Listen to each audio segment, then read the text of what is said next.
Lesson 9. Communicating. Collocations with say, speak, talk, and tell.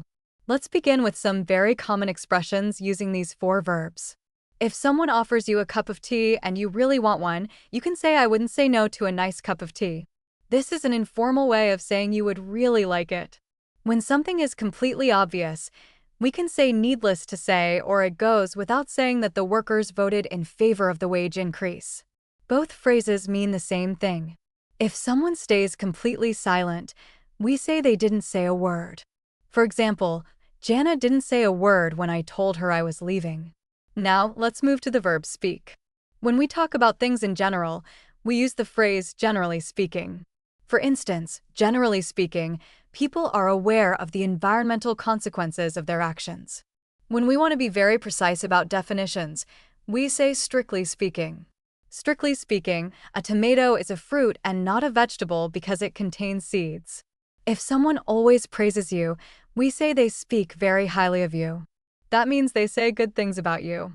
When children mumble and don't pronounce words clearly, parents or teachers might tell them to speak properly. This is generally used by parents or teachers to children, not between adults. Now let's look at talk.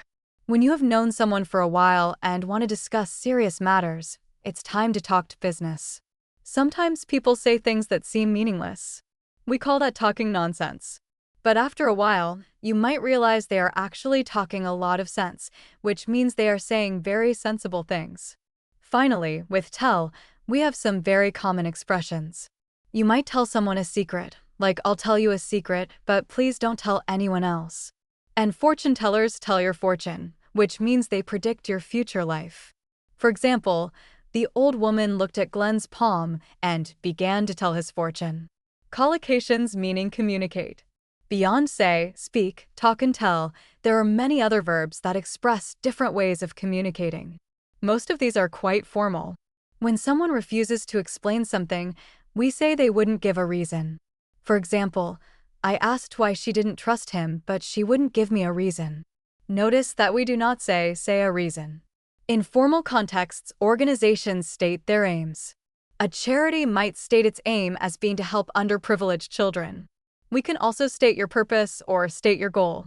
Staff on reception might require each visitor to state their business before issuing an entry permit, which means to say what their intentions are. When someone describes an event in detail, either in speech or in writing, they give an account of it. For example, in her lecture, Lucia gave an account of her trip to the Andes. In informal situations, when someone successfully conveys an idea, we say they got the message across. The speech got the message about the policy changes across. In official ceremonies, when someone wins, we declare them the winner. For example, I declare Hiroshi Yamamoto the winner of the gold medal. Similarly, when someone dies, doctors pronounce them dead. He was pronounced dead at 1.10. This is a formal statement made at the time. When someone transfers knowledge or wisdom to another person, they impart it. The old man tried to impart his knowledge to his sons. We can also impart wisdom. If someone reveals secret information, they divulge it. That journalist gets amazing stories, but he won't divulge his sources. We can also divulge a secret. When information is spread widely to many people, it is disseminated. The internet is a powerful means of disseminating information. When we officially inform someone about something, we notify them. We notified the police of the burglary. Even when found guilty, someone might continue to protest their innocence, which means they insist they are not guilty. Similarly, someone might profess ignorance, meaning they claim they don't know something, perhaps insincerely. He professed ignorance of the dent to the car, but I think he was lying. Finally, when you have to tell someone very upsetting news, we use the phrase break the news.